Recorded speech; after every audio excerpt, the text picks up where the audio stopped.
رواية عبد الحميد بن أبي العلا قال: دخلت المسجد الحرام فرأيت مولا لأبي عبد الله عليه السلام، شخص خادم للإمام الصادق، فملت إليه، رحت يمه لأسأله عن أبي عبد الله عليه السلام، أسأله عن الإمام الصادق. فإذا أنا بأبي عبد الله ساجدا بالمسجد الحرام، فانتظرته طويلا، ظليت انتظر شو وقت يخلص السجود، فطال سجوده علي، فقمت صليت ركعات بعد الإمام ساجد، وانصرفت وهو بعد ساجد، فسألت مولاه هذا الخادم متى سجد، حتى يتوقع مثلا بعد قريبا ينهي سجوده، فقال: من قبل أن تأتينا سجد. فلما سمع كلامي رفع رأسه الإمام صلوات الله عليه، لأن هنا بعد قضاء حاجة، قضاء الحاجة مستحب. ثم قال: يا أبا محمد، كنية هذا الراوي عبد الحميد، أدن مني، اقترب. فدنوت منه فسلمت عليه، فسمع صوتا خلفه، أكو همهمة حكي كلام، فقال: ما هذه الأصوات المرتفعة؟ سؤال العارف حتى ينبه. فقلت: هؤلاء قوم من المرجئة والقدرية والمعتزلة، 3 فرق تخالف الإمام الصادق في العقيدة.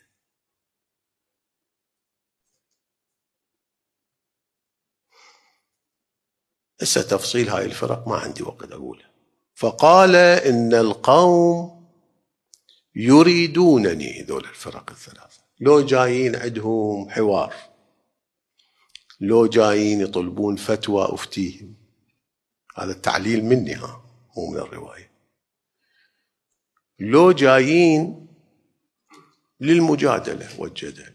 3 فرق من الفرق اللي ضلت عن طريق آل محمد عليه السلام، ولو لا تصوروهم جهال، بيهم علماء، وهي الفتن تجي من العلماء، علماء السوء، ما تجي من عوام الناس، تجي من علماء السوء، كما يشير القرآن الكريم إلى ذلك. فقال: إن القوم يريدونني فقم بنا، فقمت معه، فلما رأوه نهضوا نحوهم، وهم اجوا صوب الإمام، فقال لهم، لاحظوا كلام الإمام شو: كفوا أنفسكم عني ولا تؤذونني.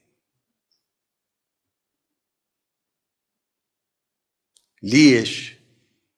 وتعرضوني للسلطان، يعني الزمان تقية ورقابة، وشي يقول الإمام؟ كانوا يحصون عليه كلمات: تعرضوني للسلطان فإني لست بمفت لكم، أنا ما راح أعطيكم فتوى حتى السلطان يتخذها ذريعة. ثم أخذ، هذا عبد الحميد يقول، ثم أخذ بيدي وتركهم ومضى، فلما خرج من المسجد قال لي، هنا صار بعد حديث السر،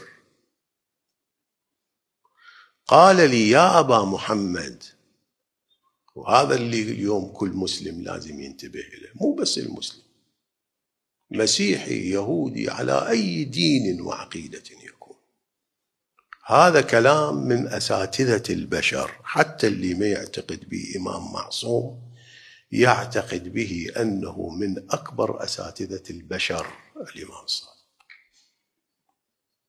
لا خلاف على هذه المسألة، ماكو خلاف. لاحظوا ماذا يقول: قال لي يا أبا محمد والله لو أن إبليس سجد لله تعالى بعد المعصية والتكبر عمر الدنيا، شقد طول الدنيا شقد، ما نفعه ذلك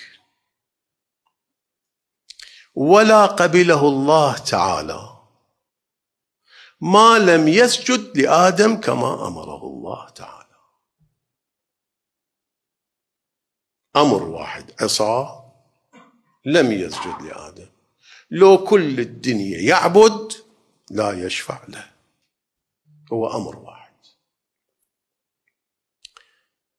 وكذلك هذه الأمة العاصية المفتونة بعد نبيها صلى الله عليه وآله، من اللي فتنها؟ شيطانها ونفوسها الأمارة هي.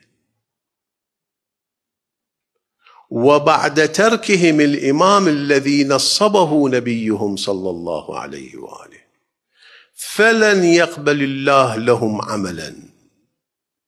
نحن من نقول أعمالهم كلا أعمال، هذا مو قضية اجتهادية، هاي نصوص متواترة عليها، مو نص اثنين ثلاثة، مو أخبار آحاد، متواترة فوق التواتر، القضية يقينية. فلن يقبل الله لهم عملا ولن يرفع لهم حسنة.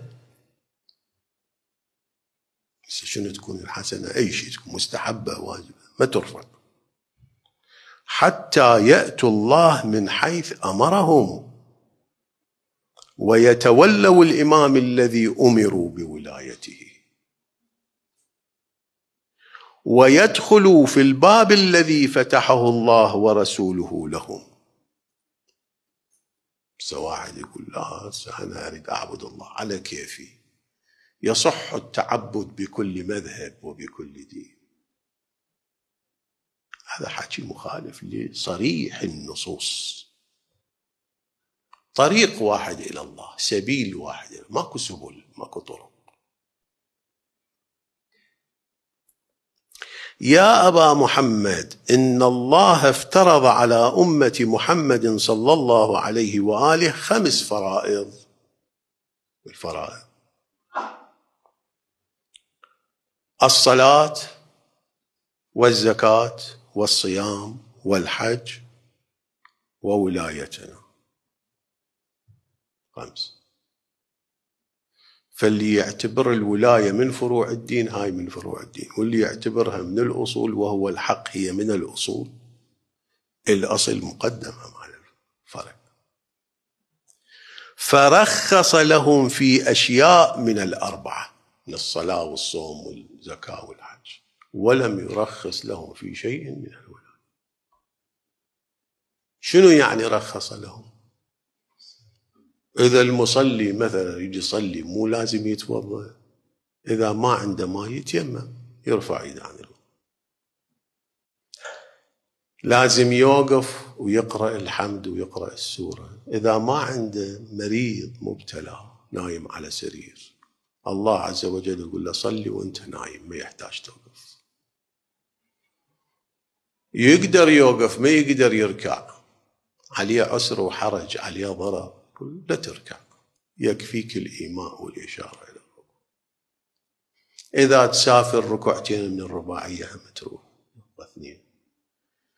والغرقان بس تسبيحات يسوي، حتى أعمال أخرى مو مطلوب. هاي الصلاة اللي هي عمود الدين.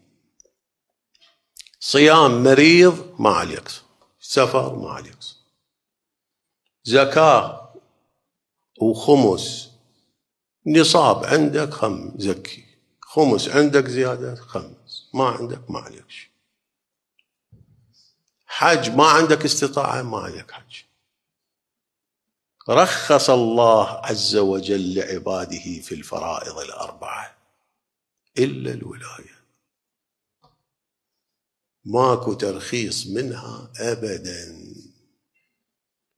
مو بس الإنسان هو مكلف بها، مكلف أن يربي أولادهم عليها. إذا قصر فيهم وخرجوا غير موالين هو محاسب، هو مسؤول، ما ترفع اليد عن الولاية.